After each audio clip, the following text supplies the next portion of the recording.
Your profit margins are too low. And I can decrease 3 costs immediately. The fancy suit man said, tapping his tablet. Paying employees first. I sat startled across the desk as Brian Hayes, the new regional manager from Bright Paw Veterinary Partners, described how my 14-year tenure at Oakwood Animal Clinic was suddenly worth 60% of my income. Dr. Langdon, no personal matter. Business, he said with a practiced smile. We must match your pay to industry standards. My name is Jessica Langdon. I'm 41 and have spent my career serving Lexington, Kentucky's animals. My job at a small, family-owned veterinary office after vet school became my passion. I helped the clinic expand from a 2-room operation to a trusted community staple. Despite my racing heart, I said, I understand this is a transition moment. How soon would these changes happen? Brian said next pay period. Staring at his tablet. Please decide by Friday. We were anxious when Dr. Harrington retired and sold the practice. However, he assured us Bright Paw would uphold clinic ideals. He mentioned at the announcement dinner that they understand what we've built. 3 weeks after the sale, I had to decide whether to take a huge pay cut or leave the office that seemed like my second home, where I trained every vet tech, knew hundreds of pets by name, and clients explicitly sought my care. I stood and said, I appreciate your transparency. I'll decide by Friday. Brian nodded without looking. He beckoned me as I approached the door. What about Jessica? The new scheduling method starts next week. Your email contains the training manual. I stopped at the reception desk where Valerie was updating patient data outside his office. She was our receptionist for 12 years. Her worried expression told me she knew. You too? I asked gently. She nods. 30% off and less hours. What will you do? Thinking of the waiting room clients. I whispered. Valerie regarded the pet-loving families. A golden retriever calmly sitting with an elderly guy. A woman holding a cat carrier. Kid petting a rabbit in her lap. She said she didn't know. But something tells me things will change here. Not for better. I became determined. Not only my salary. It was about all we'd built and believed in. I glanced around my life's work. The clinic. And knew something had to change. I've always thought good veterinarians go beyond medical knowledge. This is about relationships. Yes. With animals. But likewise. With humans. I vaccinated puppies for 14 years and helped them cross the Rainbow Bridge. I sent handwritten sorrow messages and praised remarkable recoveries. Many family contacts kept my cell phone number as Dr. Jessica for emergencies. I had thank you notes and pet images on my apartment walls. The refrigerator had drawings from youngsters whose animals I saved. There were more than clients. Deep connections. You've worked with Bright Paw, right? I questioned Thomas, our new vet, over lunch the next day. He joined us 6 months ago at 32 after working at a Nashville corporate practice. Grimly, he nodded. 3 years. Always the same start. Cost cutting. Then efficiency gains. Upsell pressure follows. Also, care quality? While suspecting the response, I asked. All becomes about statistics. He said. Your hourly patient count. Number of extra services sold. Your revenue.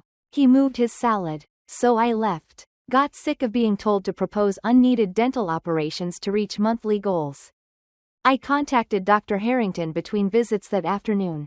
After 30 years of practice, he retired to a lakeside home and fished and wrote his long-promised veterinarian memoir.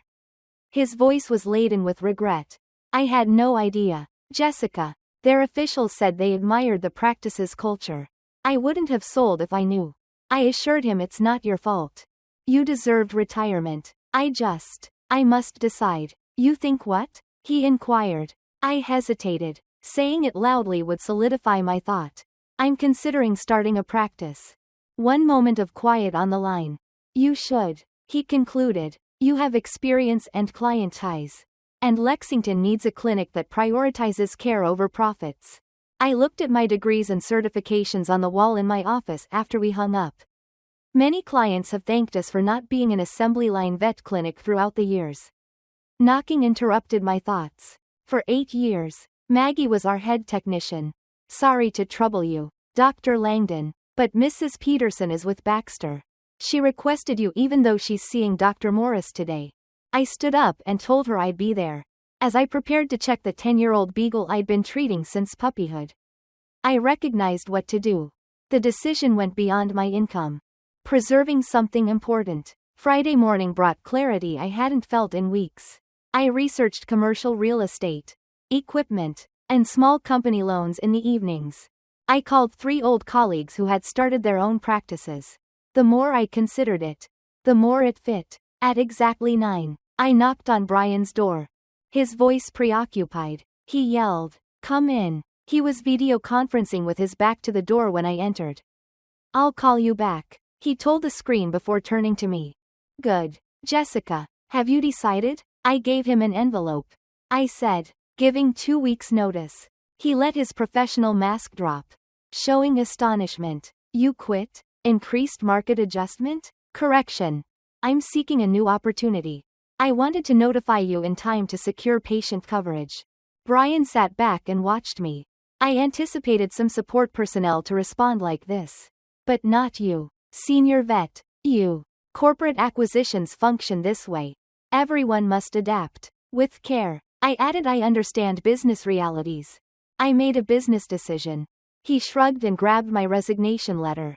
HR will prepare your exit documentation. You'll join another practice? I said something ambiguous. My resignation went viral in the clinic. Valerie, Maggie, and Thomas had pulled me away by midday. True? Val asked whisperingly as we stood behind the filing cabinets. Yes, I confirmed. 2 weeks from today, I go. You do what? She pushed. I hesitated to trust her with the truth. Opening my own practice. Looking at Maple Avenue space.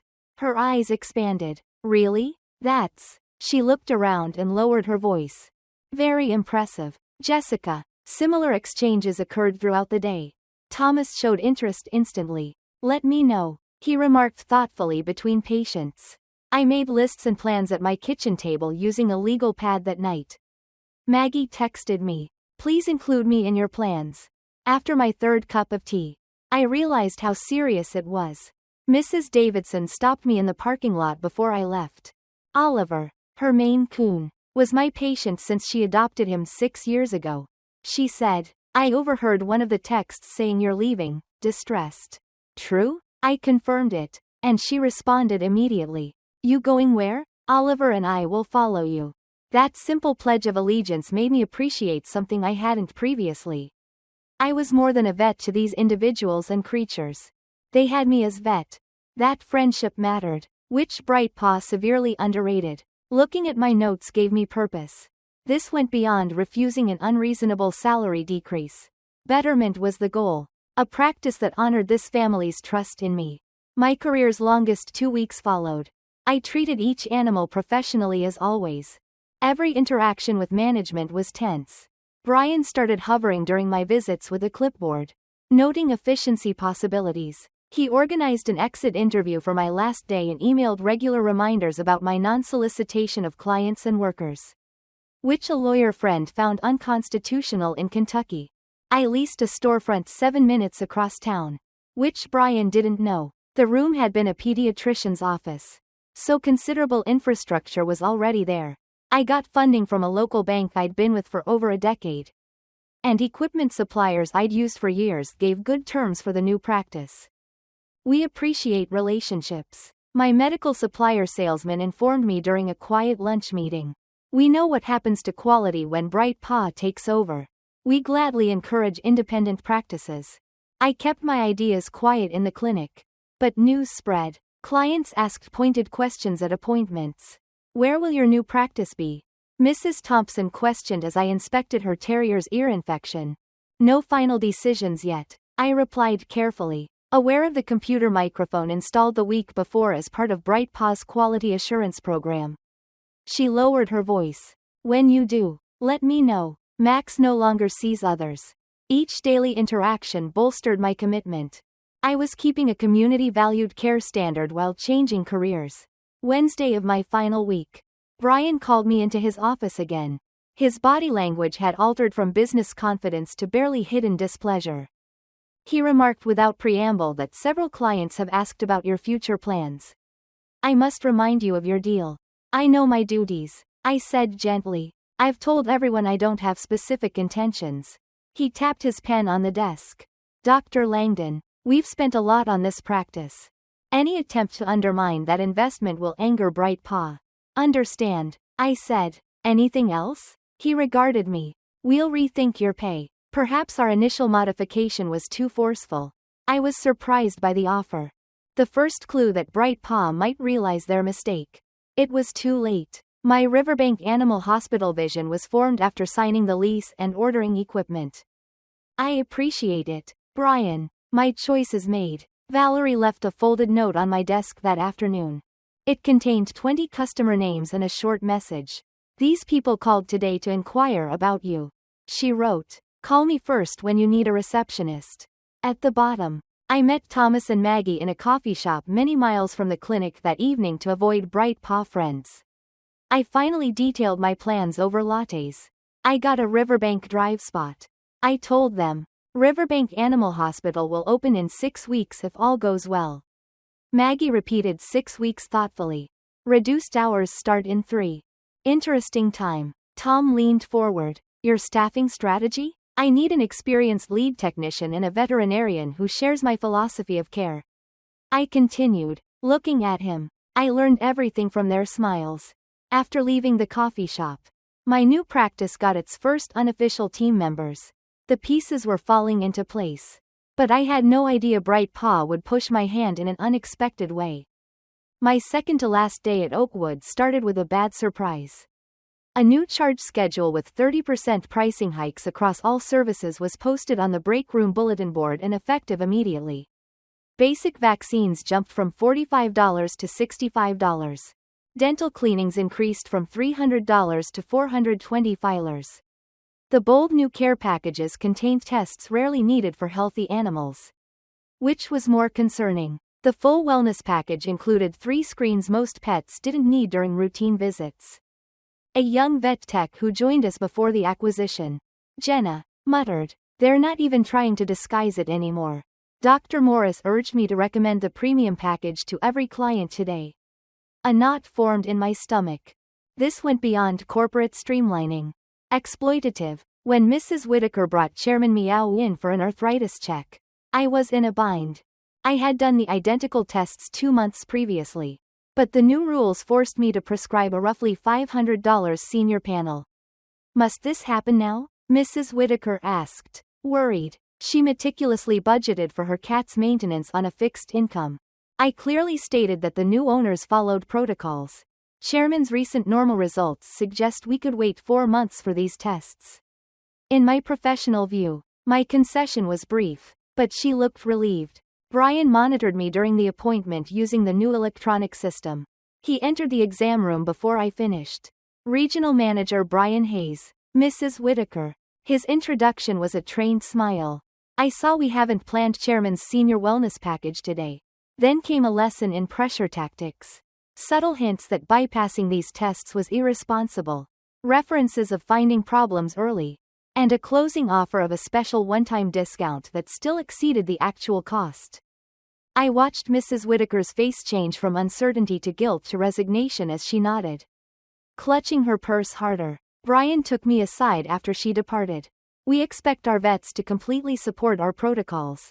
Dr. Langdon, I explained that tests are unnecessary now. Speaking softly but firmly, it's not healthcare, revenue concerns. He said that standardizing care is involved. Personal attachment to clients clouds your professional judgment. I almost smiled at the stupidity.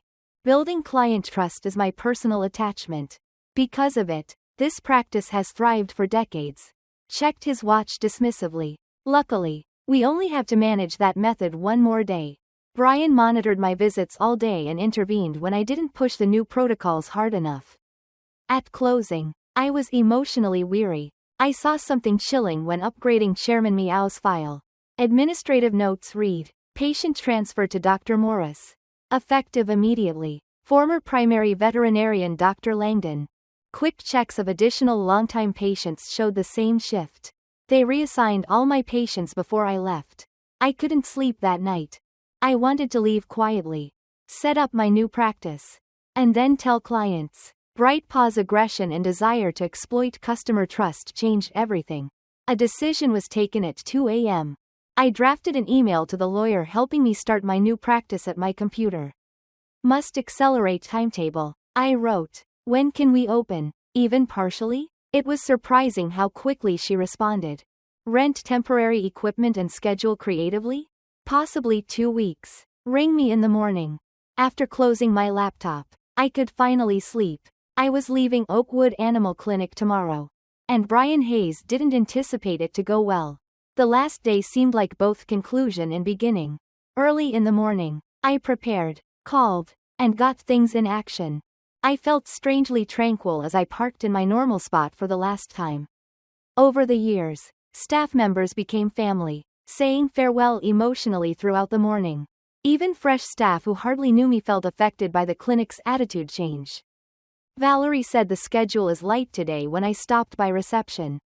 Unlike most Fridays, I had only 4 appointments. I said Brian took up most of my day for transition tasks. I apparently have a lot of paperwork to finish before leaving. We didn't mention that my regular clientele had been split among the remaining veterinarians. Brian called me to the conference room for a departure protocol discussion at midday. I anticipated returning keys, completing final papers, and a brief mention of my years of service at the leaving interview.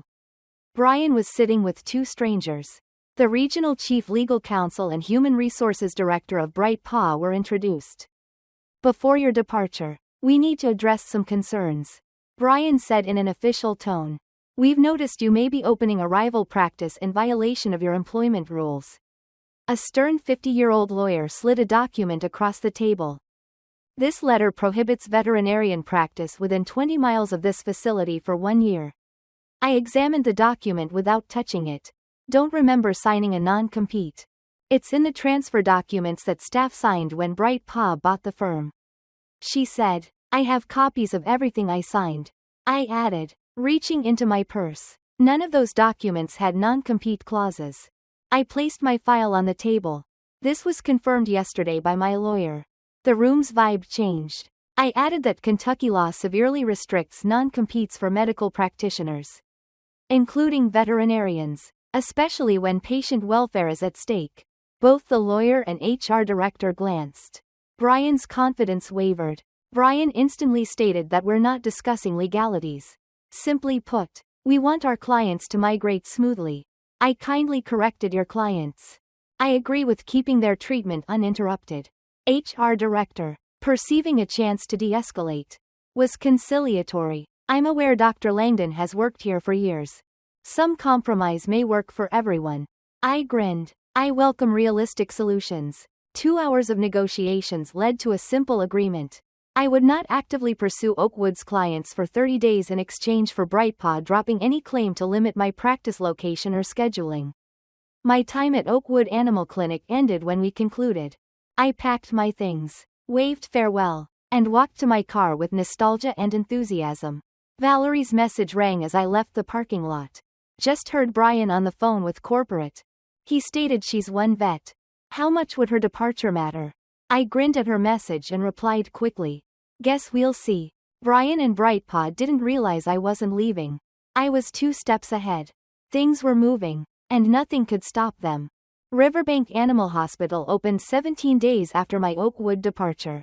The ambitious deadline required 24-hour work, temporary equipment rentals, and a skeleton team working double shifts. But we succeeded. Thomas became my second vet. Maggie became our lead technician after Oakwood cut her hours. Valerie resigned the day the new reception desk was erected, citing BrightPaw's harsh workplace. Our first day was supposed to be a soft opening, testing systems with a few appointments before a full launch the following week. I only called around 20 longtime clients whose pets I managed for ongoing medical requirements. I saw something amazing out the front window at 8:45 a.m., 15 minutes before opening. A stream of people and pets crossed our small parking lot and sidewalk. Did you call everyone? Thomas inquired, wide-eyed. No, I answered, shocked. I contacted few with urgent needs. Val was at the front desk entering into our new practice management system. she said with a knowing smile that word spread. As we opened the doors, recognizable faces entered. I'd cared for Mrs. Peterson with Baxter the Beagle, the Garcias with their 3 rescue cats, and Mr. Johnson with his elderly tortoise Methuselah for years, even decades. Mrs. Peterson said the community Facebook page announced your opening today. Nobody wants to miss it. Over 70 pets were registered in our new system by midday. We closed with more than double that number. All clients received the same message. Rather than the clinic, they followed their vet. Small acts of support moved me most. Clients donated baked cookies, cards, and modest gifts for the new practice. One family brought pizza for work lunch. That evening, a former Oakwood coworker texted me as we closed the doors after a long but exciting day. Emergency meeting tomorrow morning. Strangely, the schedule is empty. The following week exceeded my expectations. We rapidly added staff and extended hours to accommodate the patient rush. After 1 month, we had registered over 800 pets. 70% of Oakwood's former clients. I was most astonished by how clients found us. Not how many followed us. Word of mouth and a local newspaper notice were our main advertising methods.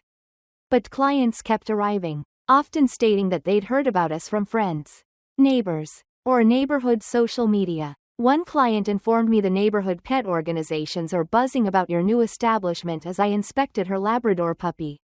Your fight against that corporation is a hot topic. I didn't want to symbolize resistance to corporate veterinary care, but that story took hold. Many compared Bright Paw's new pricing and standards to our transparent costs and personalized service. I had an unexpected guest 3 months after opening. Dr. Harrington, my mentor and Oakwood's former owner, toured the new practice. I had to see it for myself. He added, taking in the scene with approval.